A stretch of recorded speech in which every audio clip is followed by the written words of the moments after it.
February 1959. 9 experienced hikers vanish into Russia's Ural Mountains. What rescuers find weeks later will confuse investigators for over 60 years. The tent is found cut open from the inside. Warm boots, coats, and supplies are left behind. Something made 9 people flee into a deadly winter night without them. Their bodies are scattered across the mountainside, some barefoot in the snow. Investigators are baffled until they see the injuries. Injuries no fall, no fight, and no man could explain. Soviet authorities seal the case. The official report blames an unknown compelling force. Then the files vanish into classified archives for decades. What were they hiding? Radiation on their clothing. Orange lights in the sky reported that same night. A group with no history of panic, fleeing barefoot into -30 degrees. This is the Dyatlov Pass. And after 60 years, science may finally have an answer. To understand what happened, we must go back 3 weeks earlier. 10 young hikers from the Ural Polytechnic Institute prepare for an ambitious winter expedition. A grueling trek to Otorten Mountain, graded the highest difficulty in Soviet mountaineering. Their leader is Igor Dyatlov, 23 years old, an engineering student known for his careful planning and quiet confidence. The group trusts him completely. He has never lost a team. On January 27th, the group departs by train, then truck, then finally on foot, deep into the Ural wilderness. Temperatures plunge. The forest grows silent. Civilization disappears behind them. One member, Yuri Yudin, suddenly falls ill with joint pain. He is forced to turn back. It is a decision that will haunt him, because it will save his life, and no one yet knows it. The remaining 9 push on. Igor Dyatlov promises to send a telegram the moment they return. That telegram will never come. From this point forward, only their cameras and diaries will tell the story. Their diaries reveal a group in good spirits, songs around the fire, jokes about the cold. Nothing suggests fear. Nothing suggests danger. But their entries stop abruptly on January 31st. That day, the group struggles through a fierce blizzard, losing visibility and valuable time. Exhausted, they make a fateful decision to make camp on the open slope of a mountain the local Mansi people call Kholat Shakal, the Mountain of the Dead. It is a strange choice. Experienced hikers avoid open slopes in a storm. Shelter in the tree line is safer. Why did Dyatlov choose exposure over safety? The answer may lie in what happened next. By evening, the tent is secured. Photographs from that night show the group calm, even smiling, preparing dinner inside their shelter. It is the last image of them ever taken. Alive, together, unaware. Then, sometime after 9 in the evening, something happens. Something so terrifying that 9 capable, level-headed people slash their way out of their own tent and run barefoot into a freezing, moonless night. Investigators later reconstruct the scene from footprints in the snow. 9 sets of tracks, some barefoot, some in a single sock, lead away from the tent in an orderly line. Not a scattered panic, but a controlled retreat. As if they were walking away from something they could still see. The trail leads for over a kilometer down the slope, into a forest of tall cedar trees. Here, investigators find the first 2 bodies, Yuri Doroshenko and Yuri Krivonishenko, beneath a large cedar, near the remains of a small fire. Both men are dressed only in thin underclothes. Their hands are burned and torn, evidence they tried desperately to break branches for the fire, even as their bodies froze. Why would they leave the tent so unprepared, in such lethal cold? Nearby, 3 more bodies are found scattered between the cedar and the tent. Dyatlov himself, Zenaida Kolmogorova, and Rustem Slobodin. Each appears to have died trying to climb back toward the tent. They were retreating, But from what? 4 hikers are still missing.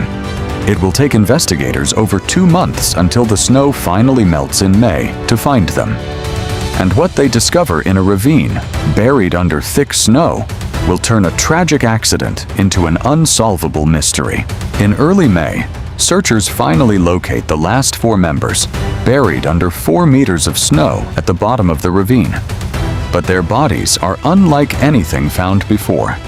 And what investigators see will haunt them for the rest of their lives. Lyudmila Dubinina, Semyon Zolotaryov, Alexander Kolevatov, and Nikolai Thibault-Brignol show catastrophic injuries. Crushed ribs, a fractured skull. Yet there are no external wounds, no bruising on the skin.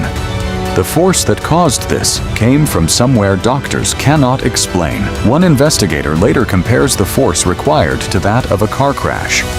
But there was no vehicle on that mountain, no avalanche debris, no rock slide, just an open, gentle ravine, and 4 bodies broken by something invisible. Stranger still, Dubinina's body is missing its tongue, eyes, and part of her lips. For decades, this detail alone fuels theories of violence, cover-up, even something beyond human explanation. The truth, investigators will later argue, is stranger than fiction, but not supernatural. With the investigation complete, Soviet officials closed the case in May 1959. Their conclusion: a compelling natural force. No further explanation is given. The files are stamped secret, and the world will not see them again for over 3 decades. For over 30 years, the case remains buried, until the fall of the Soviet Union reopens old archives. Journalists and researchers finally gain access to the original files. What they find raises more questions than it answers. Inside, investigators find something the original 1959 report barely mentioned: significant levels of radiation on some of the hikers' clothing. Not deadly amounts, but enough to raise a chilling question: what were they exposed to that night? Around the same time, newly released witness statements resurface. Reports from villages nearby describing strange orange lights moving across the night sky on February 1st, 1959, the same night the hikers fled their tent. Some believe this points to a secret Soviet weapons test in the area, a theory the government has never fully confirmed or denied. Others point to natural phenomena. But one thing is certain: this was a militarized region, and secrets were common. As theories multiply, military tests, infrasound, even folklore about vengeful spirits of the mountain. One modern scientist begins to suspect the answer was never supernatural, or even man-made. It might have been hiding in the mountain's own geometry. Her name is Johann Gaume, a Swiss avalanche researcher.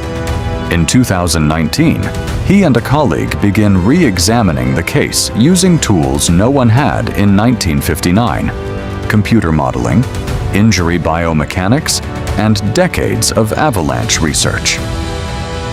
Their target: the slope where the tent once stood. Gaume's theory centers on something rare but real: a slab avalanche.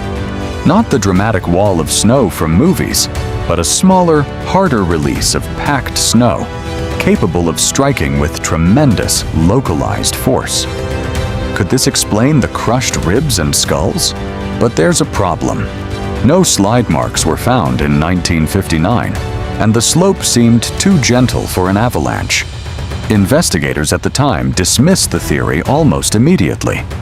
Gaume knows he needs more than simulations.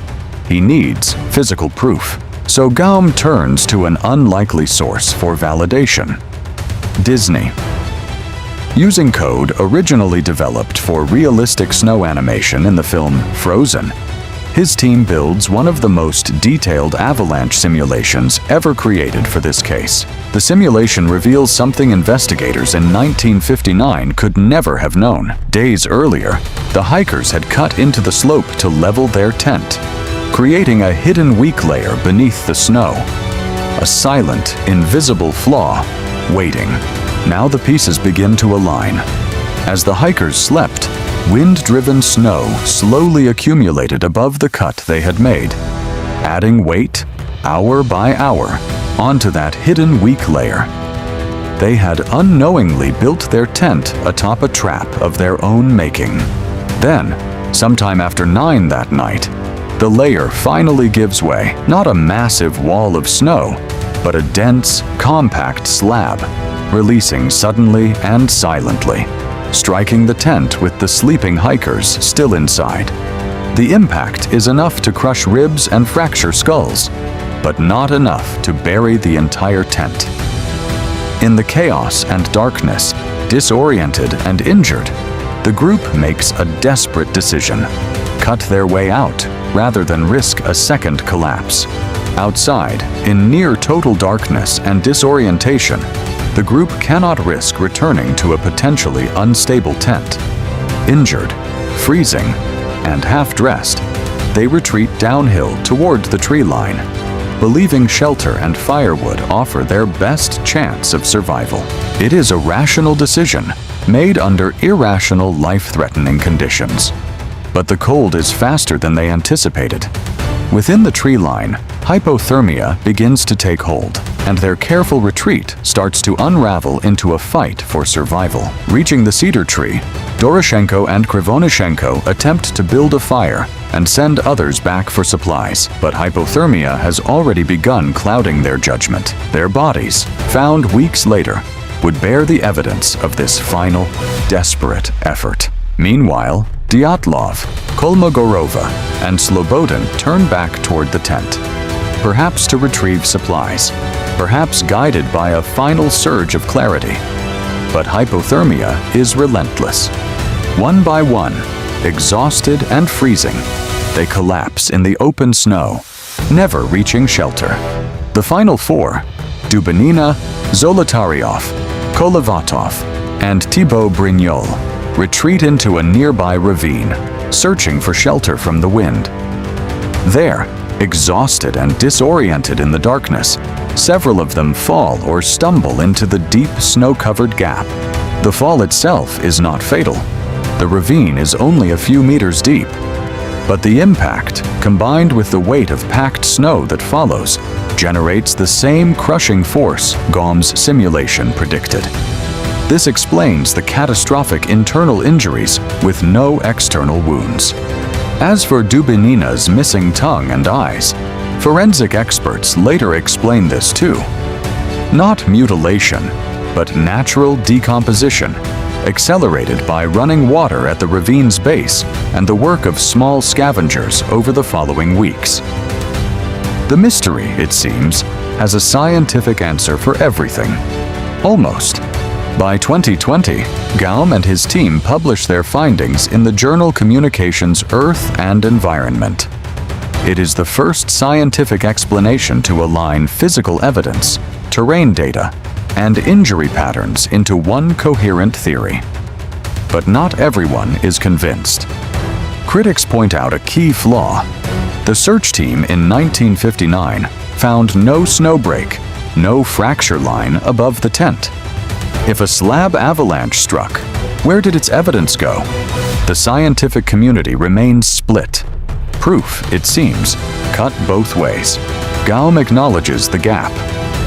Wind, time, and days of subsequent snowfall could have erased surface evidence of a small slab release long before searchers arrived. It is not proof beyond doubt, but it is, for the first time, a theory grounded entirely in physics, not speculation. So what about the radiation? What about the orange lights reported that same night?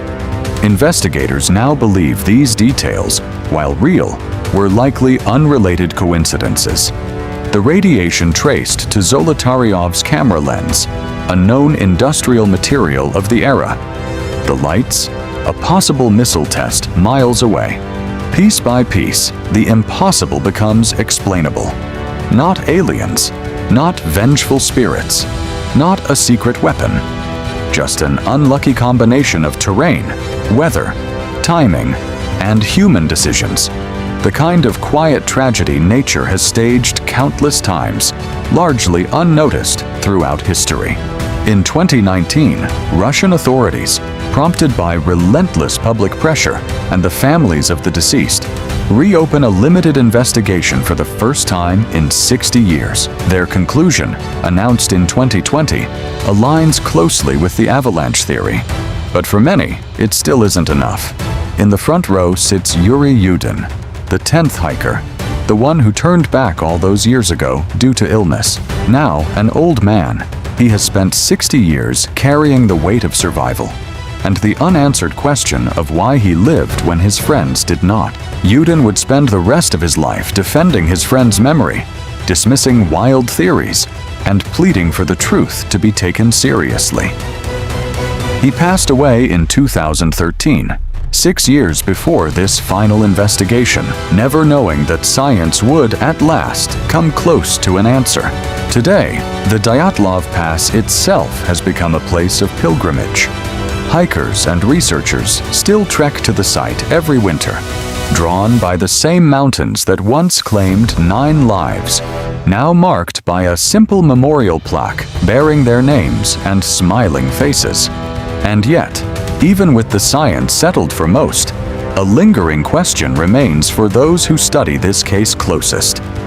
Can any simulation, any theory, truly capture the full truth of what 9 young people experienced in their final, terrifying hours?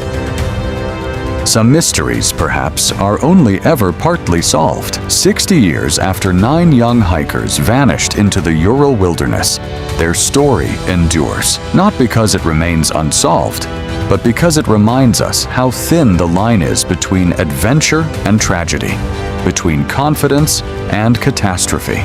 Igor Dyatlov, Zenaida Kolmogorova, Rustem Slobodin, Yuri Doroshenko, Yuri Krivonishenko, Lyudmila Dubinina, Semyon Zolotaryov, Alexander Kolovatov, Nikolai Thibaut Brignol. 9 names, once nearly forgotten in a sealed file, now remembered around the world.